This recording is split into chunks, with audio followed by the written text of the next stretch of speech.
Okay, ಇವತ್ತು ದರ್ಶನ್ ಅವರಿಗೆ ಬಹಳ ಬಹಳ ಬಿಗ್ ಡೇ. ಕಾರಣ ರೇಣುಕಾಸ್ವಾಮಿ ಕೊಲೆ ಆರೋಪಿ ದರ್ಶನ್ಗೆ ಇವತ್ತು ನಿರ್ಣಾಯಕ ದಿನ. ಒಂದ್ ಕಡೆ ಎಸ್ಪಿಪಿ ವಾದ, ಇನ್ನೊಂದು ಕಡೆ ಮಧ್ಯಂತರ ಬೇಲ್ ಬಿಸಿ. ನಾಳೆಗೆ ಅಂತ್ಯವಾಗ್ಬಿಡುತ್ತೆ ದರ್ಶನ್ ಅವರ ಮಧ್ಯಂತರ ಜಾಮೀನಿನ ಅವಧಿ.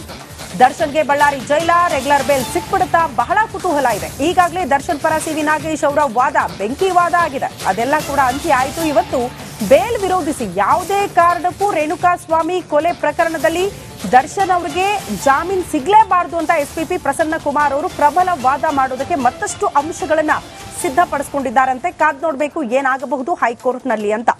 ಸಹಜವಾಗಿ ದರ್ಶನ್ ಅವರಿಗೆ ಫುಲ್ ಟೆನ್ಷನ್ ಇದೆ. ಬಟ್ ಹೇಗಾದ್ರೂ ಮಾಡಿ ಮಧ್ಯಂತರ ಬೇಲ್ ಅವಧಿ ವಿಸ್ತರಣೆ ಮಾಡುವಂತ ಪ್ಲಾನ್ ಕೂಡ ಆಗ್ತಾ ಇದೆ ಅಂತ. ಯಾಕಂದ್ರೆ ಆಪರೇಷನ್ ಮಾಡಲೇಬೇಕು ಅನ್ನುವಂತ ಸಿಚುಯೇಷನ್ ಇದೆ. ಆಪರೇಷನ್ ಮಾಡಿಸ್ಬಿಡೋಣ, ಈಗ ರೆಸ್ಟ್ ನೆಪದಲ್ಲಿ ಅದರ ಮಧ್ಯಂತರ ಬೇಲ್ ಅವಧಿ ಕೂಡ ವಿಸ್ತರಣೆ ಮಾಡ್ಕೊಳ್ಬಹುದಲ್ಲ, ಇಂಥ ಪ್ಲಾನಿಂಗ್ ಆಗ್ತಾ ಇದೆ. ಗೊತ್ತಿಲ್ಲ, ಇವತ್ತು ಹೈಕೋರ್ಟ್ನಲ್ಲೂ ಕೂಡ ಸಾಕಷ್ಟು ಬೆಳವಣಿಗೆಗಳು ಆಗಲಿದೆ.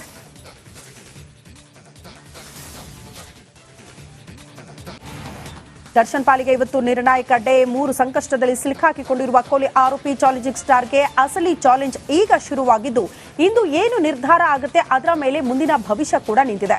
ಅದ್ಯಾವುದು 3 ಸಂಕಷ್ಟ ಅಂತೀರಾ? ಆ ಕುರಿತ ಒಂದು ಸ್ಟೋರಿ ಇದೆ, ಬನ್ನಿ ನೋಡ್ಕೊಂಡು ಬರೋಣ.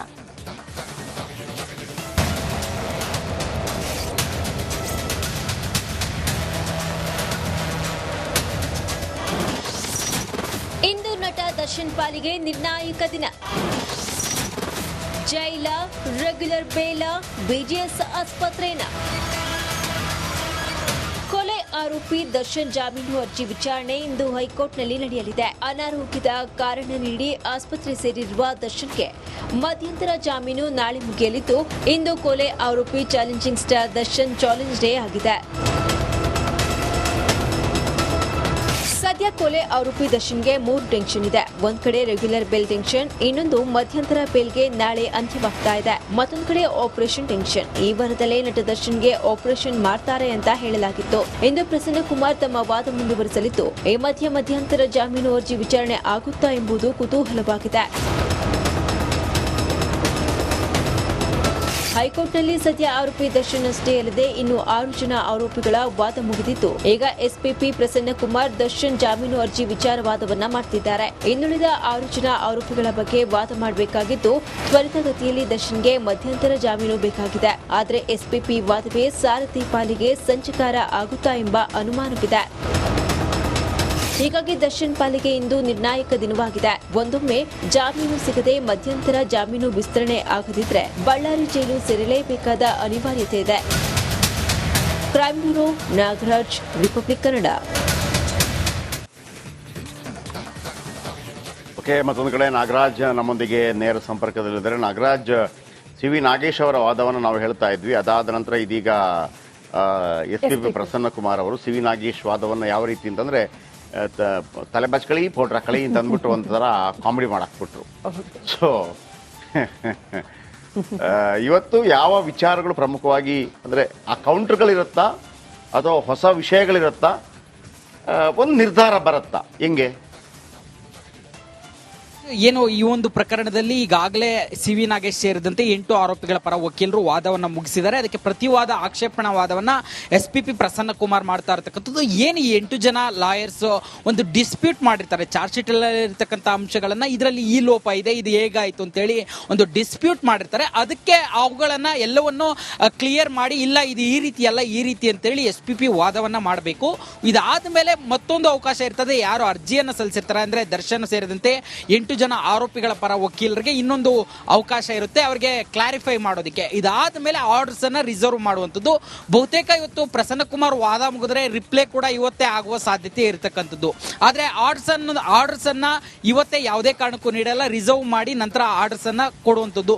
ಹೀಗಾಗಿ ಇದು ಒಂದು ಕಡೆ ಪ್ರೋಸೆಸ್ ಆಗ್ತಾ ಇದ್ರೆ, ಈಗ ಇರ್ತಕ್ಕಂಥ ಪ್ರಶ್ನೆ ಮಧ್ಯಂತರ ಜಾಮೀನು ದರ್ಶನ್ಗೆ 11ನೇ ತಾರೀಕಿಗೆ ಎಂಡ್ ಆಗ್ತಾ ಇದೆ. ಈಗ ಇದನ್ನ ಯಾವಾಗ ಪರಿಗಣನೆಗೆ ತೆಗೆದುಕೊಳ್ತಾರೆ?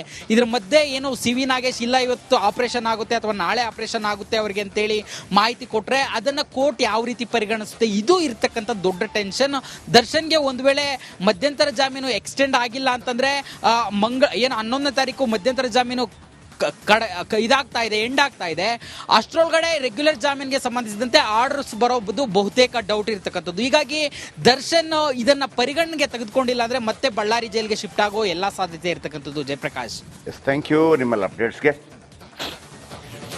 ಮತ್ತೊಂದು ಕಡೆ ರೇಣುಕಾಸ್ವಾಮಿ ಕೊಲೆ ಆರೋಪಿಗಳಾದ ಚಾಲೆಂಜಿಂಗ್ ಸ್ಟಾರ್ ದರ್ಶನ್ ಸೇರಿದಂತೆ 7 ಜನರ ಜಾಮೀನು ಅರ್ಜಿ ವಿಚಾರಣೆ ಕೂಡ ಇಂದು ನಡೆಯಲಿದೆ. ಪಾಪ ಅವರು ಎಲ್ಲಿದ್ದಾರೆ ಅಂತ ಯಾರು ಗೊತ್ತಾ? 17 ಜನರಲ್ಲಿ ನಾವು ಪವಿತ್ರ ಗೌಡ ಅವ್ರು ಗೊತ್ತು, ಪರಪ್ಪನ ಅಗ್ರಹ. ಒಂದು ಪವಿತ್ರ ಗೌಡ, ಇನ್ನೊಂದು ದರ್ಶನ್. ಉಳಿದವ್ರ ಪಾಪ, ಹೌದು, ಭವಿಷ್ಯ ಉಳಿದವ್ರ ಪಾಪ ಯಾರಿದ್ದಾರೆ? ಎಸ್ ಪಿ ಪ್ರಸನ್ನ ಕುಮಾರ್ ಇದ್ದಾರನೋ, ಮತ್ತೊಬ್ರು ಇದ್ದಾರನೋ, ಸಿ ವಿ ನಾಗೇಶ್ ಇದ್ದಾರನೋ, ಟಾಮಿ ಸೆಬಾಸ್ಟಿಯನ್ ಇದ್ದಾರನೋ? ಪೈಸಾ ನಯ್ಯೇ, ಕೊಳಿಬೇಕಷ್ಟೇ. ಅದಕ್ಕೆ ಹೇಳೋದು, ಒಂದು ಗಾದೆ ಮಾತಿದೆ ನಮಗೆ. ನಮ್ಮ ಸೀನಿಯರ್ ಶಿವಶಂಕರ್ ಅಂತಿದ್ದಾರೆ, ಇಲ್ಲಿ ಡಿಬೇಟ್ಗೆಲ್ಲ ಬರ್ತಾ ಇದ್ದಾರೆ. ಅವರೊಂದು ಮಾತು ಹೇಳ್ತಾ ಇದ್ರು, ಸೂರ್ಯನ ಬೆಳಕು ಎಲ್ರಿಗೂ ಬೇಕು, ಹಾಗಂತ ಸೂರ್ಯನ ಹತ್ತಿರಕ್ಕೂ ಹೋಗಬಾರ್ದಂತೆ, ಸುಟ್ಟಾಕ್ಬಿಡ್ತದಂತೆ. ಹಾಗಂತ ಸೂರ್ಯನಿಂದ ತುಂಬಾ ದೂರನ ಹೋಗಬಾರ್ದಂತೆ, ಬೆಳಕೆ ಸಿಗೋದಿಲ್ವಂತೆ. ನಮ್ಗೆ ಎಲ್ಲಿರ್ಬೇಕು ಅಂತ ಗೊತ್ತಿರಬೇಕು ಅಂತೇಳಿ. ಅದಕ್ಕೆ ಈಗ ದೊಡ್ಡವರ ಸಖ್ಯ ಸಿಕ್ಕಿದೆ ಅಂತೇಳಿ ಎಲ್ಲ ಮಾಡಕ್ ಹೋದ್ರು. ಈಗ ಅವರನ್ನ ಕರೆದು ಕೇಳೋರು ಯಾರು ಇಲ್ಲ. ಬರ್ರಪ್ಪ, ಒಂದು ನಾನು ಈಗ ಟಾಮಿ ಸೆಬಾಸ್ಟಿಯನ್ ಲಕ್ಷಾಂತರ ಫೀಸ್ ಕೊಡಬೇಕು, ಪವಿತ್ರ ಗೌಡ ಅವ್ರಿಗಿದ್ದಾರೆ. ಸಿ ವಿ ನಾಗೇಶ್ ಲಕ್ಷಾಂತರ ಫೀಸ್ ಕೊಡಬೇಕು, ದರ್ಶನ್ ಅವ್ರಿಗಿದ್ದಾರೆ. ಈ ಹುಡುಗರಿಗೆ ಯಾರಿದ್ದಾರೆ ನೋಡಿ.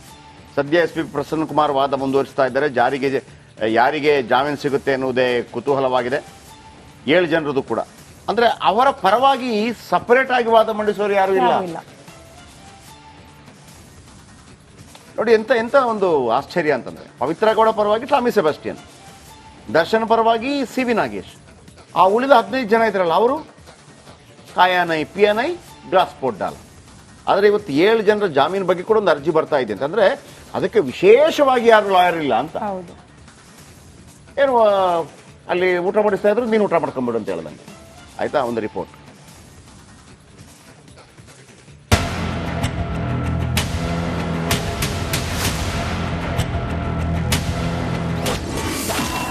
ರೇಣುಕಾಸ್ವಾಮಿ ಕೊಲೆ ಆರೋಪಿಗಳ ಬೇಲ್ ವಿಚಾರಣೆ. ದರ್ಶನ್ ಪವಿತ್ರ ಸೇರಿ 7 ಜನರಿಗೆ ಸಿಗುತ್ತಾ ಜಾಮೀನು?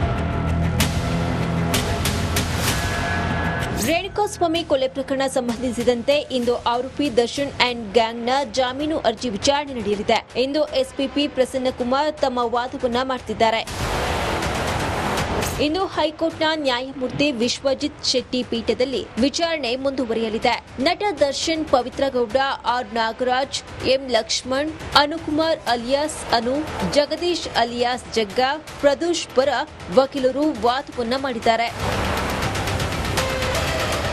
ಕಳೆದ ಗುರುವಾರ ದರ್ಶನ್ ಪರ ವಕೀಲ ವಿ ನಾಗೇಶ್ ವಾದವನ್ನ ಮಂಡಿಸಿದ್ರು. ಸಿವಿ ನಾಗೇಶ್ ವಾದಕ್ಕೆ ಶುಕ್ರವಾರ ಪ್ರಸನ್ನ ಕುಮಾರ್ ಟಕ್ಕರ್ ಕೊಟ್ಟಿದ್ದಾರೆ.